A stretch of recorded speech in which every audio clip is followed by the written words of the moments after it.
matin de la vie. L'homme redevient alors si calme, si paisible, que ceux qui l'ont connu dans son heureuse enfance s'agenouillent près du cercueil, pleins de respect pour l'ange qu'ils croient voir sur la terre. La vieille femme gravit l'escalier en chancelant, et chemina clopin-clopant le long des corridors, tout en marmottant quelques paroles inintelligibles en réponse aux reproches que lui adressait sa compagne. À la fin, elle fut forcée de s'arrêter pour reprendre haleine, et remit la lumière à la matrone, qui se dirigea rapidement vers la chambre où gisait la mourante. C'était un vrai grenier, à peine éclairé par une méchante lampe. Une autre vieille femme veillait près du lit, tandis que l'apprenti du pharmacien de la paroisse, debout devant la cheminée, se taillait un cure-dent. « Quelle nuit glaciale, madame Cornet !» dit le jeune homme en voyant entrer la matrone. « Glaciale en vérité, monsieur !» répondit la dame de sa voix la plus bienveillante en faisant une révérence.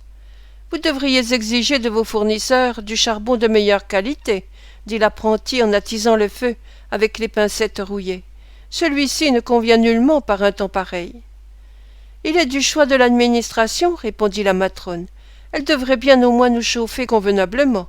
Nos fonctions sont déjà bien assez pénibles. » Ici la conversation fut interrompue par un gémissement de la mourante. « Oh !» dit le jeune homme en regardant du côté du lit, comme si ce cri lui eût rappelé qu'il y avait là une malade. « C'est la faim, madame Cornet. »« Croyez-vous » demanda celle-ci. « Je serais surpris que cela durât encore quelques heures, » dit l'apprenti en taillant la pointe de son cure-dent. « Elle a tout le système détraqué.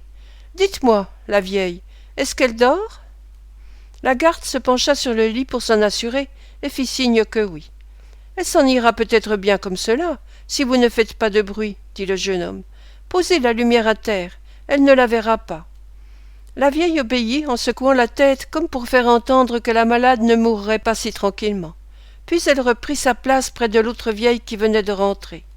La matrone, d'un air d'impatience, s'enveloppa dans son châle et s'assit au pied du lit. L'apprenti pharmacien, après avoir taillé son cure-dent, s'installa devant le feu. Mais au bout de 10 minutes, l'ennui le prit. Il souhaita bien du plaisir à madame Cornet et sortit sur la pointe du pied. Les deux vieilles femmes, après être restées quelque temps immobiles, s'éloignèrent du lit et vinrent s'accroupir devant le feu, à la chaleur duquel elles exposèrent leurs mains décharnées. La flamme projetait une lueur sinistre sur leurs visages blêmes et mettait en lumière leur affreuse laideur. Elles se mirent à causer à voix basse. « A-t-elle encore dit quelque chose, tandis que j'étais dehors ?» demanda la ménagère. « Pas un mot, » répondit l'autre. « Elle s'est mise à se tordre les bras, mais je lui ai tenu les mains et elle s'est bientôt calmée. Elle est à bout de force, et je n'ai pas eu de peine à la faire tenir tranquille. J'ai encore pas mal de vigueur, voyez-vous, toute vieille que je suis, malgré le régime du dépôt. »« A-t-elle bu le vin chaud que le médecin lui avait ordonné ?» demanda la vieille. « J'essayai de le lui faire avaler, » répondit-elle, mais elle avait les dents si serrées et elle mordait si fort le verre que c'est à peine si j'ai pu lui faire lâcher prise. Pour lors, c'est moi qui l'ai bu, et cela m'a fait du bien. » Après avoir regardé autour d'elles, avec précaution pour s'assurer qu'on ne les écoutait pas, les deux vieilles femmes se tapirent encore plus près du feu et continuèrent leur bavardage. « Je me souviens d'un temps, » dit la première, « où elle n'aurait pas manqué d'en faire autant, et même qu'ensuite elle en aurait bien ri. »« Sans doute, » reprit l'autre, « elle était joviale. En a-t-elle enseveli des cadavres, et blanc comme de la cire. Que de fois je l'ai aidée dans cette besogne. » Tout en parlant, la vieille tira de sa poche une méchante tabatière d'étain, offrit une prise à sa compagne et s'en adjugea une à elle-même. En ce moment, la matrone, qui avait impatiemment attendu jusque-là que la mourante sortît de son état de stupeur, s'approcha aussi du feu et leur demanda d'une voix aigre combien de temps il lui faudrait encore rester là à attendre. « Pas longtemps, notre maîtresse, » répondit la seconde femme en levant les yeux. « Il n'y en a pas une de nous que la mort ait envie de faire attendre longtemps. Patience, patience, elle arrivera bien assez vite pour nous toutes tant que nous sommes. »« Taisez-vous, vieille radoteuse, » dit la matrone d'un ton sévère. « Dites-moi, Marthe, a-t-elle déjà été dans cet état ?»« Souvent, » répondit la femme. « Mais c'est bien la dernière fois, » ajouta l'autre. « C'est-à-dire qu'elle ne s'éveillera plus qu'une seule fois, et soyez sûre, notre maîtresse, que ça ne sera pas long. »« Long ou court, » dit la matrone avec mauvaise humeur, « elle ne me trouvera pas là à son réveil, et ayez soin, entendez-vous, de ne pas venir me déranger une autre fois pour rien. Il n'entre pas dans mes fonctions de voir mourir toutes les vieilles femmes de la maison. Ainsi que cela ne vous arrive plus. C'est trop fort, en vérité. Souvenez-vous de ce que je vous dis là, vieille bourrique. Si vous vous avisez encore de me faire aller, j'aurai soin de vous, je vous le jure. Elle allait s'élancer dehors, quand un cri des deux vieilles fit qu'elle tourna la tête. La mourante s'était levée sur son séant et lui tendait les bras. « Qu'est-ce » s'écria-t-elle d'une voix sépulcrale.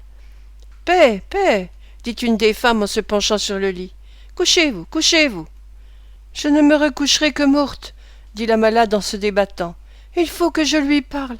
Approchez-vous, plus près encore, que je vous parle à l'oreille. » Elle saisit le bras de la matrone et la fit asseoir sur une chaise près du lit.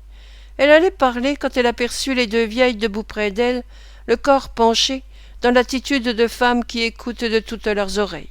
« Renvoyez-les » dit la mourante d'une voix épuisée. « Vite, vite !» Les deux vieilles se mirent à se lamenter à qui mieux mieux, à dire que la pauvre malade était si bas qu'elle ne reconnaissait plus même ses meilleures amies, et à se répandre en protestations qu'elle ne la quitterait pas. Mais la matrone les fit sortir, ferma la porte et revint près du lit. Une fois dehors, les deux vieilles changèrent de note et crièrent par le trou de la serrure que la vieille Sally était ivre, ce qui, en effet, n'était pas absolument impossible, car outre une faible dose d'opium ordonnée par le pharmacien, elle avait à lutter contre les effets d'un grog que les vieilles femmes, par bonté d'âme, lui avaient administré de leur autorité privée. « Maintenant écoutez-moi, » dit la mourante à haute voix, comme si elle faisait un grand effort pour retrouver un peu de force. « Dans cette même chambre, dans ce même lit, j'ai jadis veillé une belle jeune femme qui avait été amenée au dépôt, les pieds déchirés par les fatigues d'une longue marche et toute souillée de sang et de poussière. Elle mit au monde un enfant et mourut.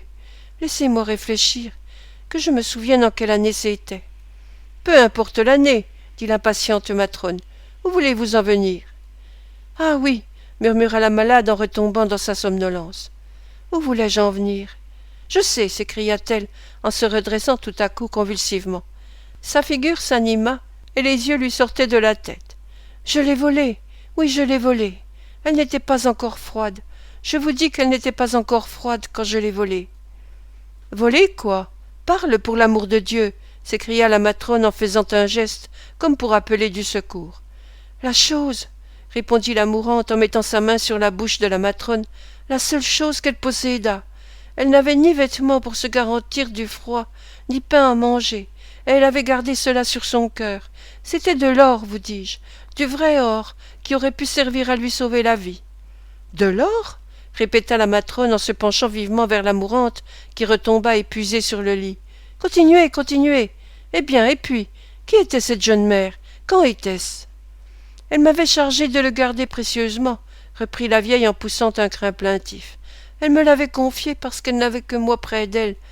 Du moment que je l'ai vue à son cou, je l'avais déjà volée d'intention. Et la mort de l'enfant, c'est peut-être moi qui en suis cause.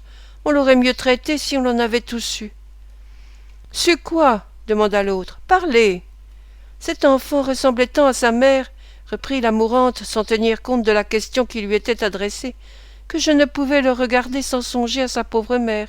Pauvre femme, si jeune, si douce. Attendez, je n'ai pas fini, je n'ai pas tout dit, n'est-ce pas ?»« Non, non, » dit la matrone, en prêtant l'oreille pour saisir les paroles que la mourante prononçait d'une voix à peine intelligible. « Dépêchez-vous, ou il sera trop tard. »« La mère, » dit la femme en faisant un effort encore plus violent que les autres, « la mère, quand elle se sentit mourir, me dit à l'oreille que si son enfant vivait, si on pouvait l'élever, un jour viendrait peut-être où il pourrait entendre sans rougir prononcer le nom de sa pauvre mère. Oh mon Dieu, disait-elle en joignant ses mains amaigries, que ce soit un garçon ou une fille, suscitez-lui quelques amis dans ce monde de misère, et ayez pitié d'un pauvre enfant abandonné, seul sur terre. »« Le nom de l'enfant » demanda la matrone. « On l'appelait Olivier, » répondit la femme d'une voix éteinte. « L'or que j'ai volé était... »« Oui, oui, après, » dit l'autre. Elle se pencha vivement vers la mourante pour entendre sa réponse, mais recula bientôt instinctivement en la voyant se soulever encore une fois, lentement et péniblement, serrer la couverture dans ses mains crispées, murmurer quelques sons inarticulés et retomber sans vie sur le lit. Raide morte, dit une des vieilles femmes en se précipitant dans la chambre dès que la porte fut ouverte. Et tout ça pour ne rien dire, répondit la matrone en s'éloignant d'un air d'insouciance. Les deux sorcières étaient probablement trop occupées des devoirs funèbres qu'elles avaient à remplir pour faire aucune réponse. Elles restèrent seules près du cadavre.